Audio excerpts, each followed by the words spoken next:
Do you run a short-term rental? What started as extra income can quickly turn into something bigger.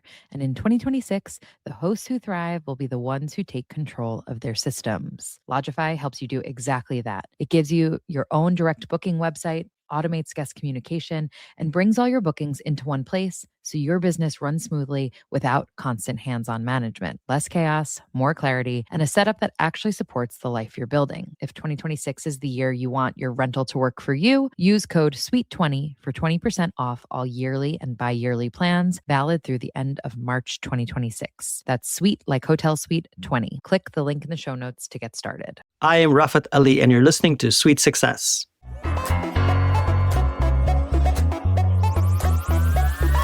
You've just checked in to Sweet Success. Join me, Katie Cline, for exclusive conversations with hotel executives, hospitality leaders, and industry innovators.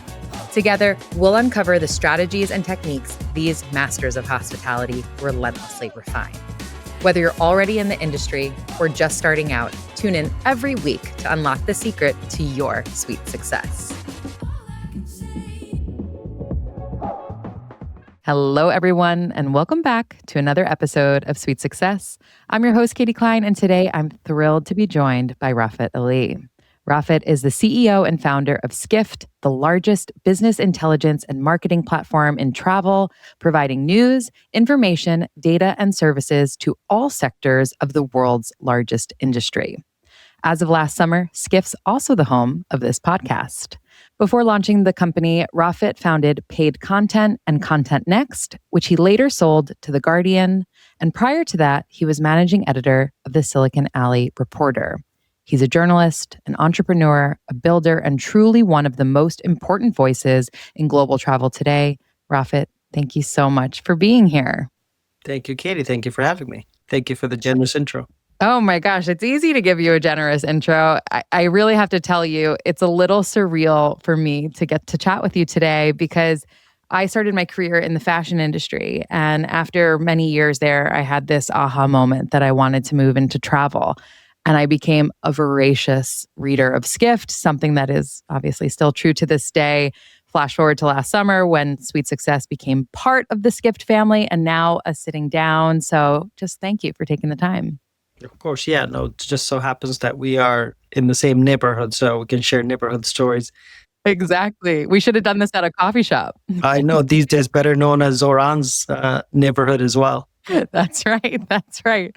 So let's go back to when you had the first idea for what would become Skift. So I've spent my life at the intersection of sort of media and tech. That was my journalism career, where I was writing about internet during the 1.0 era, during the 2.0 era as well. And what started as a blog turned into a media company. That was my first. The blog was Paid Content, and the media company was the sort of the parent company, Content Next, which was just the parent company name, and had a few different blogs underneath it, had conferences, had research, etc., covering the business of digital media. So that's my first company that I built and sold, as you said, to the Guardian Group in 2008. 2010, I left after 2 years and then traveled for 2 years. Different parts of the world. Started with Iceland a week after the volcanoes, the infamous volcano stopped, is when I went there. Not because of that, it was a trip booked before. And just so happened that the volcano happened and my trip went on schedule, as in like the volcano actually did stop before my trips. So that worked out. And then went on to, I think, 12 different countries and travel for 2 years. Not continuously going back and forth from New York. I was in New York by then, was in LA before that, and was also partly living in London in those 2 years because it's just easier to travel the world from London. And then the idea of Skift didn't necessarily come out of my travels, but as I was thinking about my next venture, how widely I travel definitely affected how I thought about Skift, of sort of a wide angle lens on the business of travel, focused on where the future of travel is going, particularly sort of traveler habits and how that affects the industry versus just covering the industry. And traveler habits in a larger sense, whether it's tech, whether it's geopolitics and all, anything, consumer tech, consumer design, everything that affects travel. And as you know, having been in the travel industry now, like everything affects travel. Travel is sort of a crucible where a lot of early signals happen in the world. And so we brought that sensibility to covering the business of travel in sort of a design forward. And I don't mean just design in terms of actual physical design, but I mean in terms of like how we think about the future of travel, experience design, traveler behavior, etc. So we brought all that to the business of travel with the original pitch that we wanted to become the Bloomberg of travel. There wasn't a sort of cutting across different parts of the travel industry brand that would speak about the overall business of travel versus just airlines, just hotels, just cruises, different parts of the industry where a bunch of trades existed forever in a digital, tech forward, design forward way. So that was the original premise, and that's essentially a version of that has been playing out for now 13 years now. Wow. And when you were talking about paid content, I hear a lot of parallels with that. Like you said, the business of digital media was what you were focused on there. You did conferences, you did research, you obviously had the blog that became the site. So was it almost like you saw how successful that was, that you were looking for the next industry to build it again? Or was it just that confluence of factors of traveling and seeing the need for it as well that just made sense? Yeah, I mean, as you know, none of these are neat stories. We sort of, in hindsight, construct neat stories on how this started. But it was certainly what I learned at paid content. Some of it I wanted to unlearn, and some of it I wanted to learn again, I guess, is the phrase. Technology and ease of doing publishing, if you will, has changed a lot since I first started. I mean, blogs brought along ease of use in one way. And then obviously it's become a lot simpler now where, everything you need to start a media information company exists for free or almost free.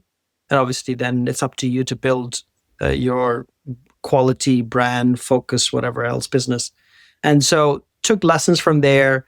Didn't want to be known as a blog because that was restrictive and underplaying what the ambition was. It's built on WordPress, like every second site on the web probably is built on WordPress these days, or at least publishing site that's doing any sort of content. But with the deliberate focus on paid content was an accidental company, wasn't even like the name was terrible. It somehow ended up capturing a moment, and Skift was a deliberate name, deliberate launch. We raised some initial money from it. So it was a more thought through. Obviously, first was an accidental company that I stumbled into. The second was a more thought out process. And talk a bit about the Skift name and how that came to be. Yeah. So when I sold my first company, I was trying to buy domain names for no reason, because that's what you do, I guess.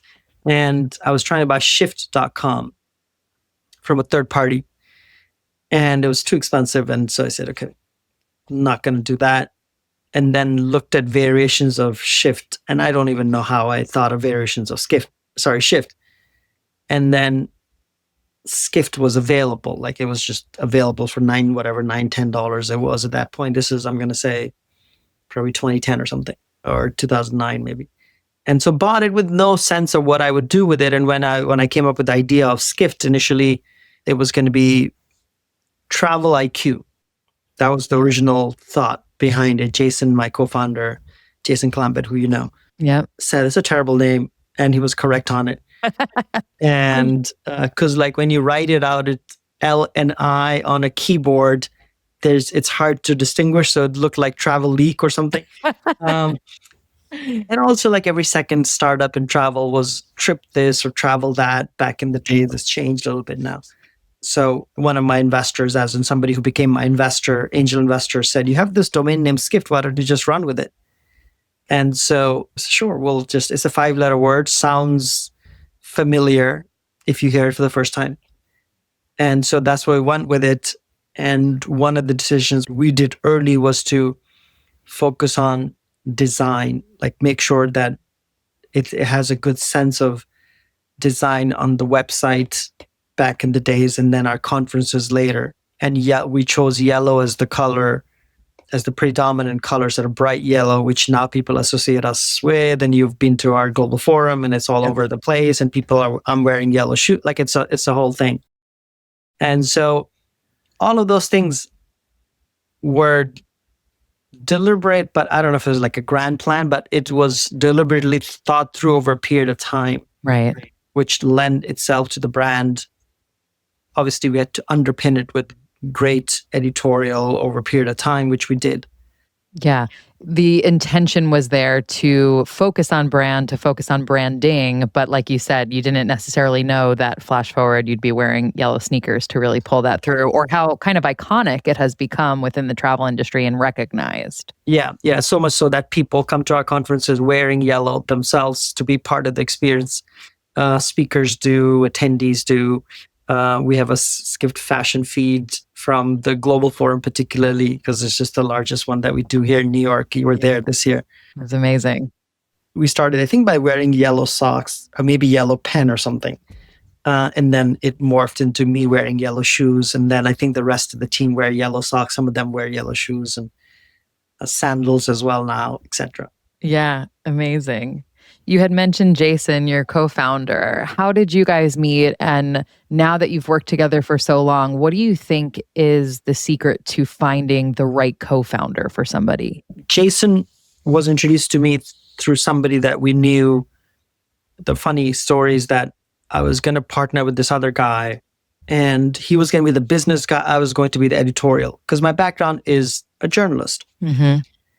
And then he chickened out at the last minute and said, no, I can't do it. I'm family, like, because he was working at some large company and he knew travel quite well. And so he said, well, I can't join you, but I'm going to introduce you to this guy. So introduced me to Jason, who he knew. And then the script flipped in the sense that I was the business guy and Jason was the editor-in-chief for many years until his current role was the chief product officer with the company. And so that's how we met. We met and we hit it off pretty well. The co-founder thing is interesting, at least what I've learned. Generally speaking, it is one person's vision in most cases. I'm sure there are exceptions that people can bring up. And then the co-founders or co-founder of founders, because some companies have multiple co-founders, are there to execute that vision.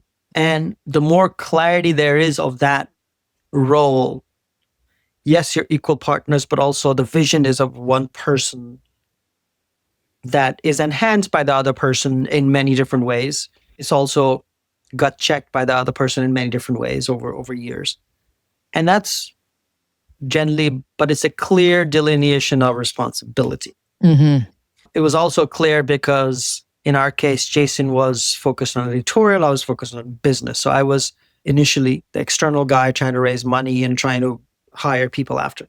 And Jason was internally focused, meaning stories get done, newsletter goes out, etc. He also, was essentially any time and even now, 13 years later, anything gets, like the example that I give, if a key gets lost, he knows where to find it type stuff. Mm-hmm.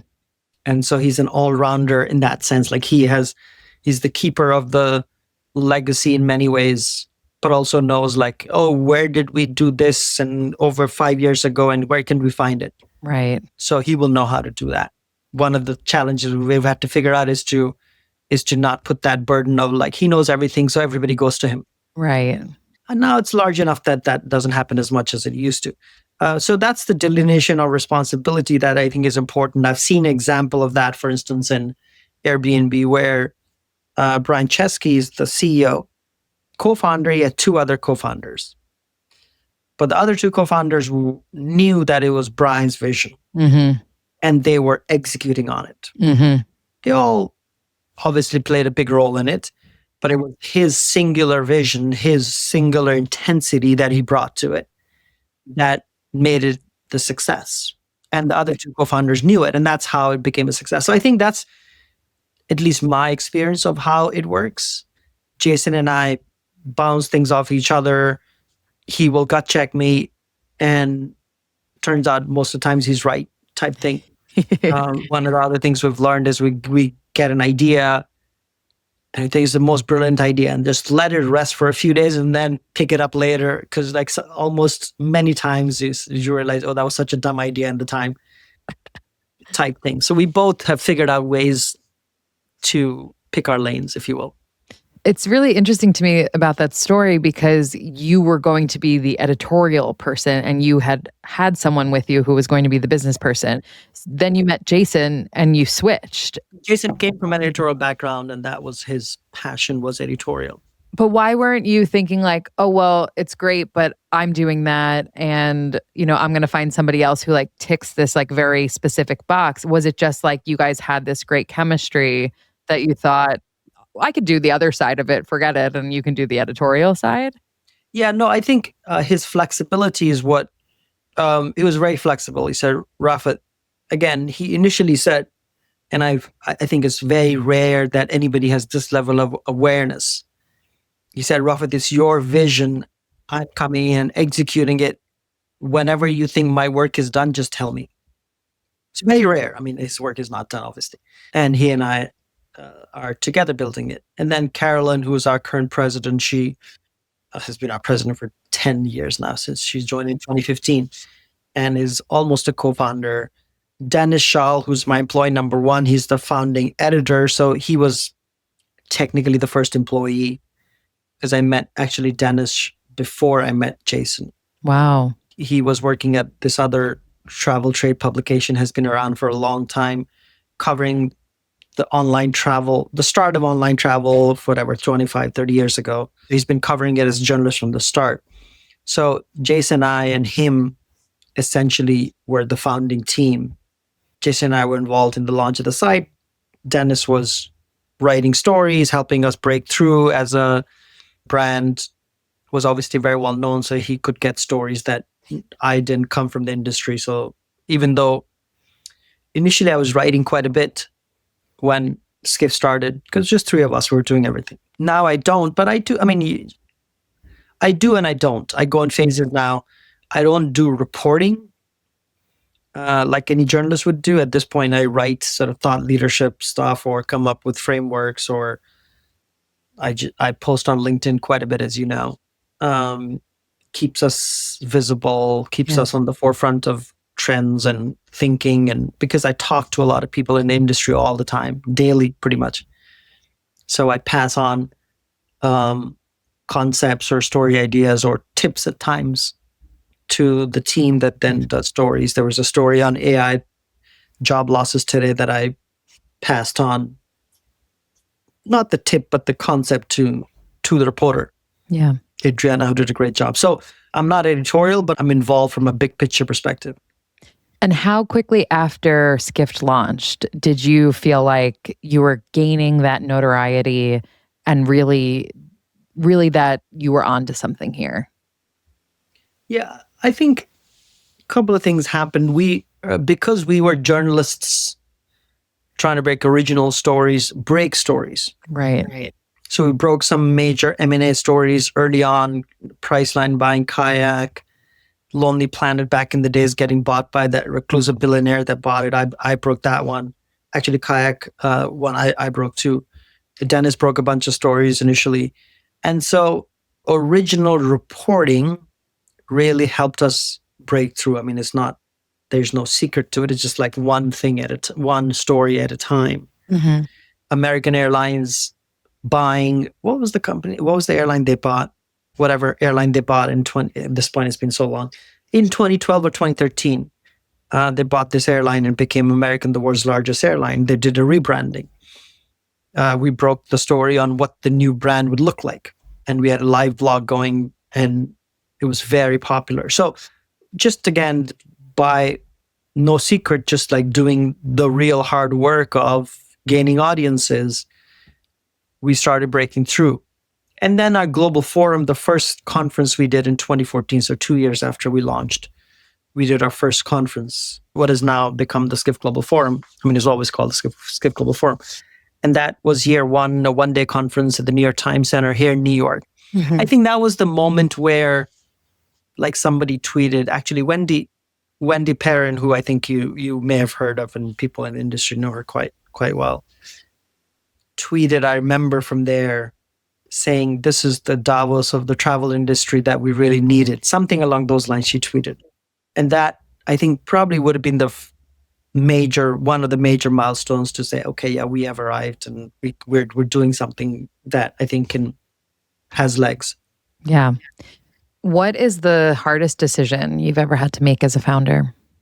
It's always laying off people. I mean, it cannot be any more hard than that. When COVID happened, and obviously for no fault of ours, we had to let about 1/3 of the staff go. Initially, it was furloughs.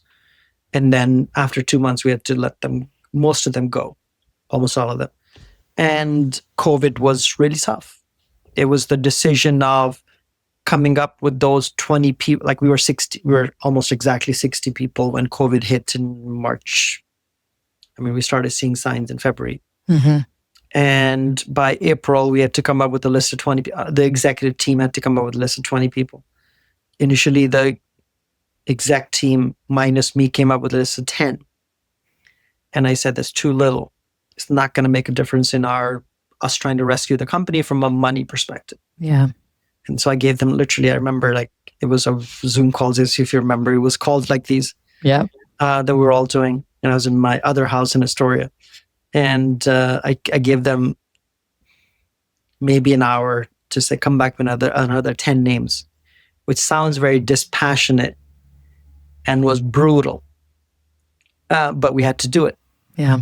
And for no fault of the people that were affected, we had to let them go. So that was tough. And then announcing that to the team and trying to rebuild the team's morale at the time where there was so much uncertainty and very real chance that we would go under as a business, despite all of it, because who knew how long this was going to be and what lines of business. Conferences were gone, as you know. That was a major part of our revenues. It still is. So all of those smaller, tons of hundreds of decisions we made, small and large, was collectively the hardest existential threat to our business, as it was to everybody else in travel. So it's not like the good part. The only saving grace was we were not doing this alone. There was a real sense of community of people that were trying to survive. Yeah. Founders media founders. We had this informal group of media founders that were going back and forth with each other. Jason and I were acting like early days because it was so existential. Like this is 2020, so we were 8 years into our journey by that time and established enough company systems and processes. But those few months in 2020 particularly felt like we were back in early days just trying to survive. But both in Skift and in paid content, I imagine you have gone through booms and recessions and shifts in both media and in travel. Did COVID really feel very different to you, that you felt like this might all be over? Or were you like, we've seen things like this before. I know we're going to be okay if we make smart decisions. Yeah, no, I mean, recession, generally you have a sense. I went through the great financial crisis with my first company. And so that was tough. We did lay off, I don't remember how many, but we laid off a bunch of people in my previous company as well. I know it was a major one. I just don't remember how many. With COVID, it was very sudden, right? It was sort of, everything is shut down March 14th. Like in the US, particularly March 14th was the day. Mm-hmm. I remember writing an essay the next day or that day was the day the world stopped traveling. So it was an essay that I wrote that sort of got a little bit viral in the industry.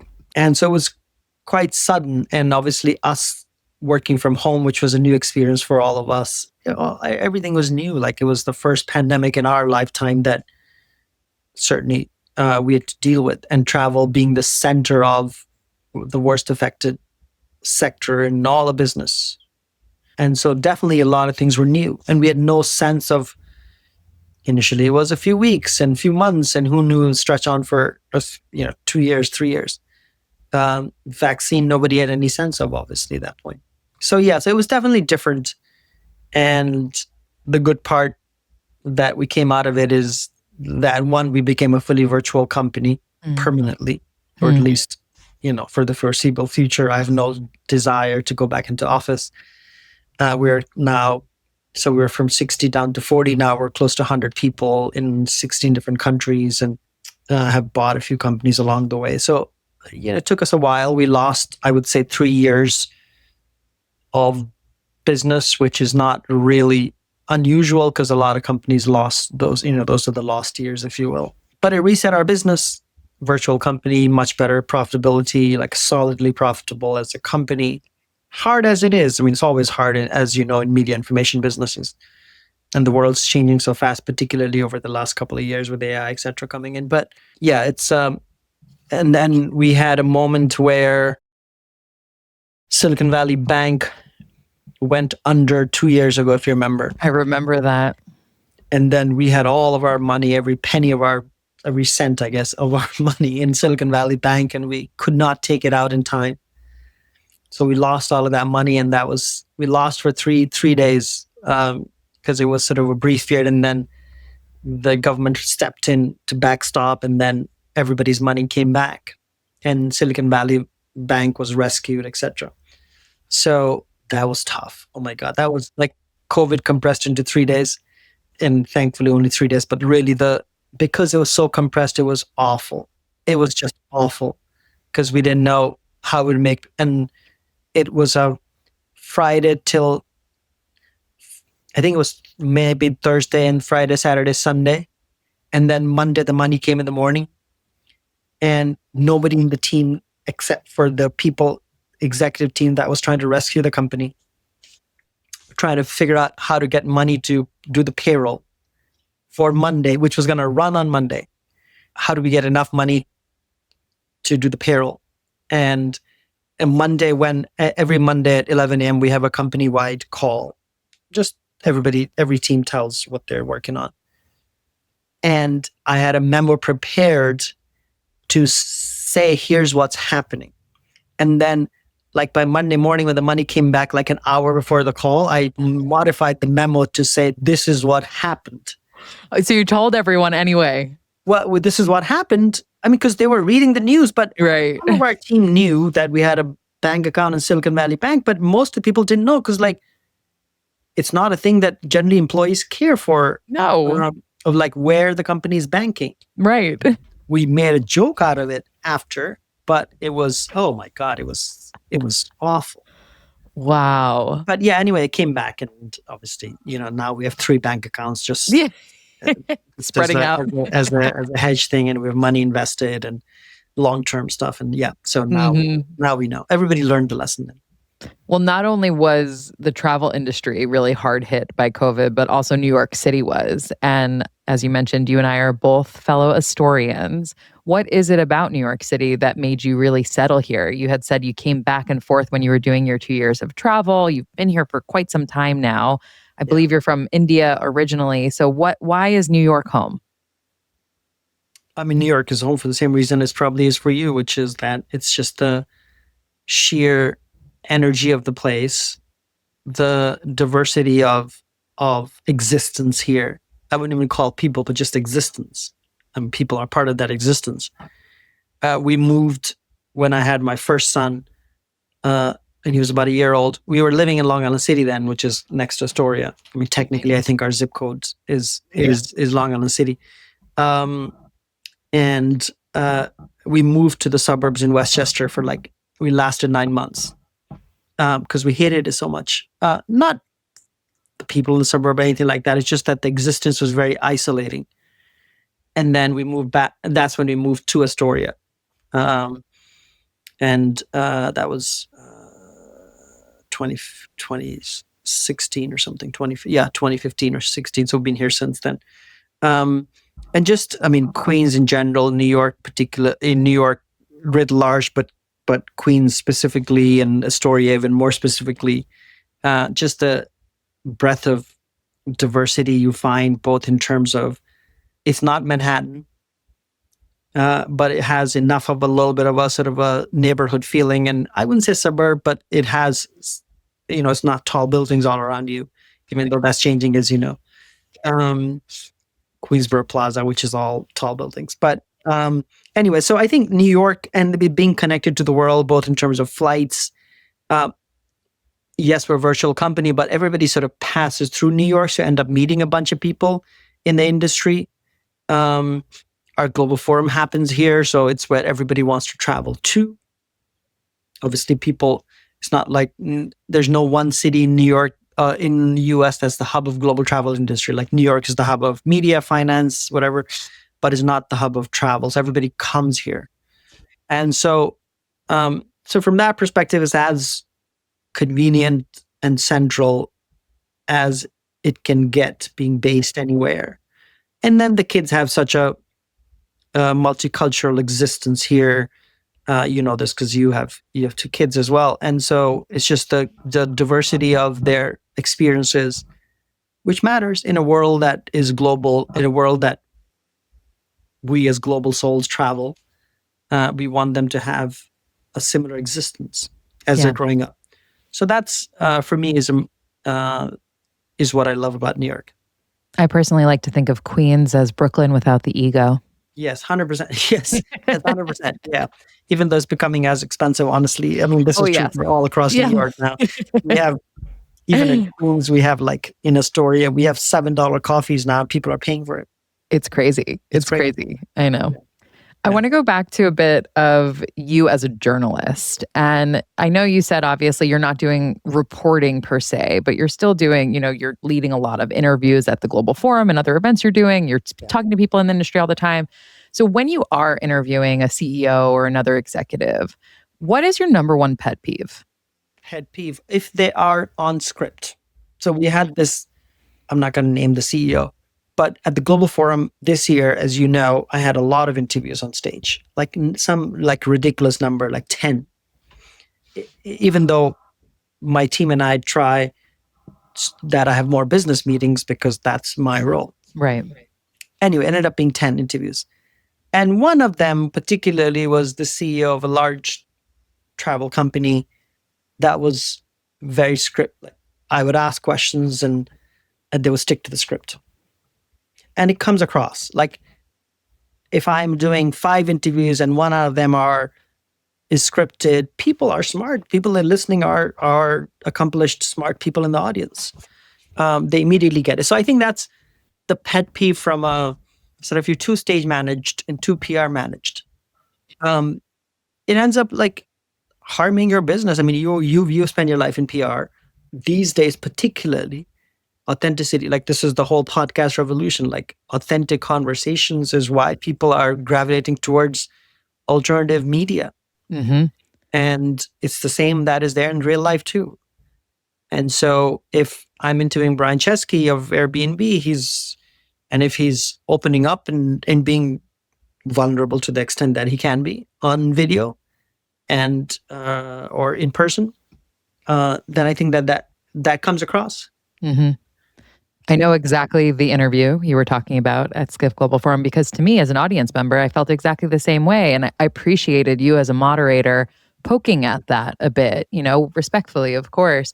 And it's funny what you said about my background in PR, because I did have that same kind of aha moment, maybe about like 5 years or so ago now. I was at some event and I was watching someone on stage on a panel, and it was just talking point after talking point after talking point. And as the person who's usually the one writing those briefing documents, part of me was like, she actually read the briefing document. That's wonderful. The other part of me was like, wow, from the audience perspective, this is terrible. This is not what people want at all. And like you said, they can see right through it. Yeah, and then people come up and give that feedback to you to say, oh yeah, that interview. Exactly. And so, as you know, we try and keep the interviews informal is not the word and casual is not the word, but somehow a mix of elements of those. Mm-hmm. You come at Skift to open up and have a thoughtful conversation. Yeah. Sometimes we'll grill based on whatever the topic is. As you said, Airbnb, we're booking, certainly Dennis does. Dennis interviews are legendary, but they're honest about it. And they know that the intellectual back and forth that can happen on our stage is the quality one. And so they open up. In general, like you see a same CEO of a hotel company speak at our conference versus NYU hospitality conference. Different. Completely different. Yeah. What is it that makes you know an interview is going to be a good one? Generally, this is not always true, but we've been around now a while. Generally, if you have prior history with the speaker, as in that person has spoken on stage, or you have a rapport with it, with the person, having spoken to this person a while for, many times before. You generally know it's going to be a good interview because there's some past history to it. And then our team does a great job. I mean, our programming team has prepped the speaker and the team half dozen times before the actual on-stage stuff. So there's a lot of hand-holding that goes into it.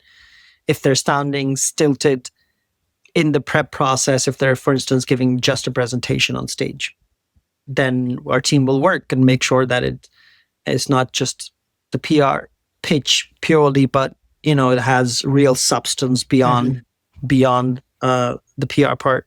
For us, the audience experience matters a lot, so we think about that part as well. I want to make sure that our team, our moderators, are not just are figuring out ways to include the audience in different sort of subtle ways, whether turning towards the simple things that add up to the whole sense of, yes, there may be 1,000 people sitting in the room, but they still feel included. And sort of I've learned that over a period of time, and try and make sure not everybody has the same interview style, obviously, and that's fine. Not all interviews are great, as much as we try, as you know. Not all presentations are great. It's just, you do 10 of them and hope that 7 to 8 of them are good, and 2 of them, are not going to be great. Right. 2 of them may not be repeated the next year. May not be repeated the next year. Yeah, correct. That happens too. Like if they're not great, if they're going to stick to the script all the time, or their team is very insistent on like, these types of questions cannot be asked. Well, guess what? Not going to happen. Yeah. Or scripting the actual questions to be asked, I imagine. Or scripting the actual question. I mean, we're always open to ideas, and many times they bring up original data or something they announce something new, right? Forum. So that's beginning to happen quite a bit, where companies announce new things at our conferences. And so because we, New York, we do now, and these conferences globally, and so that's been that also helps.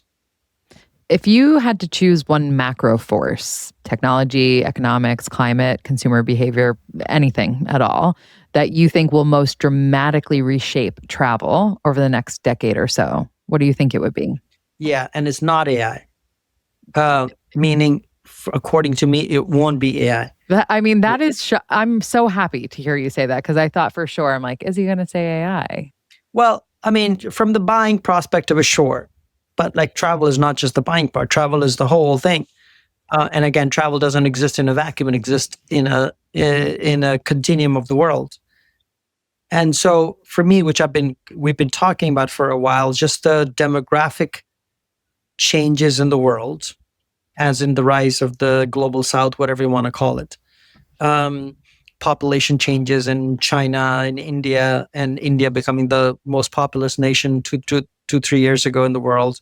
Coming rise of Africa as a continent, and the countries underneath the continent, that will be the largest, fastest growing population in the world in 25 years from now. I mean, they're fastest growing now, but they'll be a major part of the world population in 25 years, by 2050. We're sitting in 2025, so another 25 years left. Stats are that 1 in 4 young people will be African, and 1 in 3 overall in the world population will be African. Is the world ready for it? Unlikely at this point. And depends on where on the economic development spectrum those countries end up being, and that will determine quite a bit, but they will be a force no matter what. And then aligned to that, another thing we've talked about is just the sort of the loneliness epidemic, particularly in the Western world, that is affecting everything, mental health and how families are constructed, and the rise of, in good ways and bad, the rise of just single people as households and entities in the world. And so, and demographics and loneliness and sort of connection go hand in hand. So I think those are the larger forces that are a little bit more longer term, that play out over decades, that are going to affect travel more, versus AI, which certainly will have an effect in but it's not these long-term stuff. By in 10, 20 years, who knows what AI, I mean, for all I know, AI is going to lord over us in 5 years or 10 years from now. But I think that it's those societal things that I personally care about more. Mm-hmm. When you think about the next chapter for Skift and maybe more broadly for travel, what excites you the most?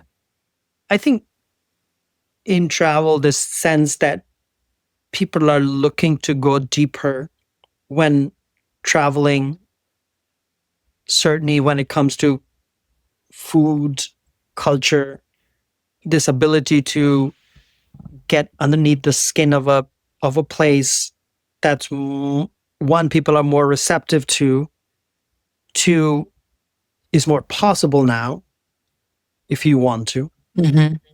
Certainly personally that excites me is like, how does the travel industry create these deeper experiences that are more meaningful and more long lasting in terms of the impact that it has, both on the people that are traveling, but also on the communities that deliver those, and that what that does to the business of travel, to me is exciting.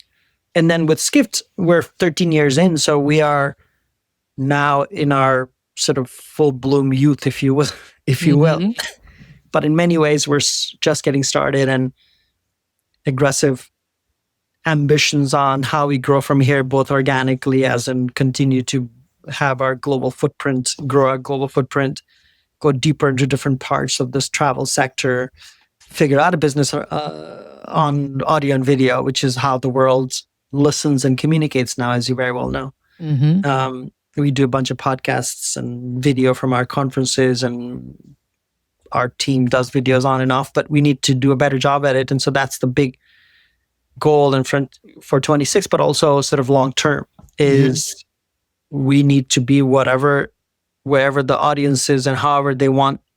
And it's a different muscle that we're using in audio and video than it is in text, and it is in conferences. Sure. Or it is in research. So I'm excited about sort of the multitude of formats that we're going in, and the fact that, for me, exciting part, which continues to be a wonder to me these many years in, is just how global our impact is, how seamlessly global the business of travel is, and as a result, our business is. But also how we have people in 16 different countries that we've employing, that we are somehow part of their lives, that they're creating for themselves, and there's this one common company that is helping all of those people. And the fact that we seamlessly, our teams interact with each other across these different vast time horizons and geographies is not trivial, as in we cannot take it for granted. And so, the difference in cultures and work styles is real. And for us, it's how do we overcome those differences, or in many cases, don't overcome those. That sort of brings together a whole. The creative team has, I think, 5 or 6 people, and each of them are, for all I know, in different, not just different countries, but maybe different continents as well. And there's a handoff and a sense of design and creative output that is a mix of all those cultures, if you will, that becomes the Skift brand language. And so to me, that's fascinating. And the fact that young people are starting their careers and building careers worldwide through Skift, which generally the perceived wisdom is like the young people want to be back in office. And they may. The people that join Skift are a self-selecting group of people that want that. And so for us, I'm never been the ideology that this is good and that's bad, as in like office is great and virtual is bad, or virtual is great and office is bad. Whatever works for you is what's great. For us, the distributed nature of our team and how we create it has worked for us. Obviously, pros and cons. Like, I know what the cons are of us not being in office, which are outweighed by the pros that we've been able to do since. I love it. That was such good insight too, and almost feels like a microcosm of the travel industry within the organization. Yeah, and we honestly, and this again was accidental. like, one of the things that, and very well, the boutique hospitality ethos at its best, in many ways we have embodied, and you see it in our team when you come to Global Forum, of how hospitable our team is and how in touch with each other the team is, even though they're in touch and in sync, if you will, with each other. And people notice it. And so they say to me, your team is the best they've worked with, even if, let's say, there's a client that is not happy with the results of the campaign. But one thing they will unfailingly say is that just working with your team was a joy, which is a huge compliment to us. So I think that best of boutique hospitality, unconsciously we've embodied, I think, in our company as well. I don't know if we've learned it from the industry, but it's somehow through osmosis we have created that boutique environment, if you will. Rafat, I want to ask you the last 3 questions that I ask every guest. And the first is, what was the best hospitality experience you've ever had? It was, actually, speaking of boutique, it wasn't boutique. It was Four Seasons in Istanbul, which just had such a fabulous level of hospitality. And one incident I even wrote about, which was that it was with our older son and I and my wife. We went to Istanbul 3 years ago. And he has a pillow that is his favorite pillow. I'm actually sitting in his room. His bed is right up my head here, right here. So he has this pillow that he carries everywhere, and it did not have a cover because the cover was torn, so he just took the pillow. And in Istanbul, if you're there, there are tons of cats everywhere. So he bought one of the cat pillow toys. And so the housekeeping staff saw that the pillow didn't have a cover. They took a print of the cat and printed it on a new pillow cover and put the pillow inside it and wrote a note saying, we noticed that you did not have, your son didn't have a pillow with, so we made sure it had some Istanbul flavor in it. Oh my God. Which is very sweet. I mean, they're taught these things on how to surprise and delight the guests.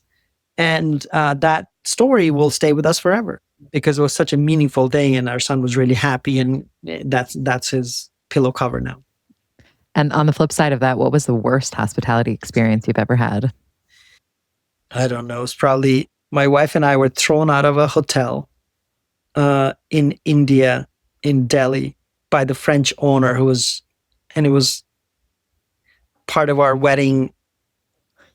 It was a long story, but it's the first time I'm probably remembering it since then because I blocked it out of my head. But he gave us our money back to say, please find some other hotel. Wait, you guys were there for your wedding? And we were part of our wedding travels. It wasn't our wedding, but it was part of our wedding travels. And it was a new hotel that was underprepared. And I'm remembering the details for the first time, so I'm probably blocking out a bunch of those things. But it was like they weren't able to do this or that or this or that, and the room was cold. If I remember, it was winter. So that was, and then we had to find another hotel. I mean, it was 2010 when we got married, 2012. So it was 2012. Oh my goodness. I mean, and many others like New York when I was not living here. I remember rats in the room type thing, but these were, cheap hotels that whatever I could afford back then. This was a long time ago. Okay, wow. And final question for you. What does hospitality mean to you? And is there anyone, it can be a person, it can be a brand, that you think has truly mastered it? I mean, I would say I think Four Seasons is what I've learned, has definitely mastered it. One of the things that I've learned, if you, there's a lot of misconceptions about Middle East, for instance, Arab cultures. But if you go to Arab cultures, they definitely have mastered. It's very culture, and generally Asian cultures, like the more east you go, the Asian cultures embody hospitality as part of their existence. Is not just in the industry. This is their, the hospitality to guests, no matter where and how the guests come from, is a very Eastern thing. Or at least for now, left in the East, and in our West, we're just tearing each other apart. And so, whether in Bangkok, I did write about this. Maybe it's on LinkedIn at some point. We did our Skift forum Asia in Bangkok, Skift Asia forum in Bangkok this year in May. I was there for Bangkok for 5 days.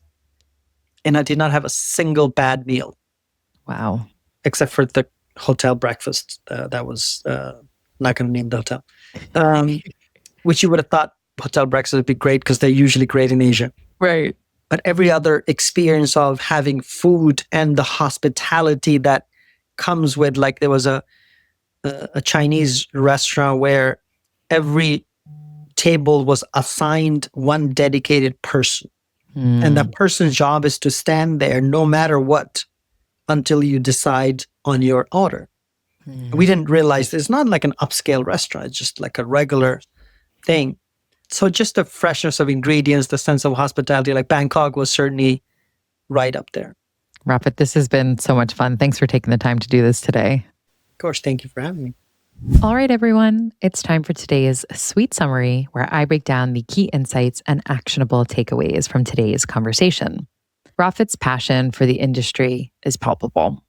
You can hear him light up when he talks about travel, the world, microeconomic forces, and the interconnected systems that shape how we all move through it.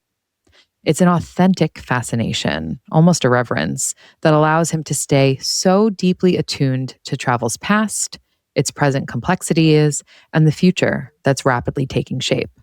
He spoke about how life, as well as travel, rarely unfolds in neat stories. 1 + 1 does not always equal 2, or at least not immediately. Instead, meaning only emerges in hindsight after we see what a series of moments have become. It's an insight from someone who clearly understands the power of chronology, context, and chance, a seasoned storyteller. Skift could have been shift.com if Rafat had been able to afford the domain name. Rafat could have remained the, quote, editorial guy, had his original co-founder not backed out, an unexpected twist that led to him meeting his now co-founder, Jason. And Skift could have gone under during COVID, or at least missed payroll entirely when their bank disappeared overnight. Each moment presented an opportunity to quit. But instead, Rafat chose decisiveness, clarity, and reinvention. Hearing Rafat speak about what excites him most about the future of Skift was truly a microcosm of travel overall. We're going to see cultural differences collide, new behaviors emerge, and technologies accelerate in ways that challenge old assumptions.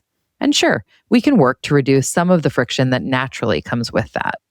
But the magic of travel, and really the magic of Skift, is in the blending and blurring of perspectives, where different ideas, backgrounds, and expectations meet and make something new, something better, something uniquely their own, much like his home of New York City itself. And that concludes another episode of Sweet Success. If you enjoyed today's conversation, please subscribe, rate, and review the show. We all know how important those 5-star reviews are. I also want to say a massive thank you to each and every one of you for tuning in. It means the absolute world to me. And I'd love to hear from you. If you have ideas for future guests, new topics to cover, or even just want to say hi, don't be shy. Message me through our website, sweetsuccesspodcast.com, or on social media @sweetsuccesspodcast. That's sweet like hotel suite. Once again, I'm your host, Katie Cline, and I'm super excited to see you all next week.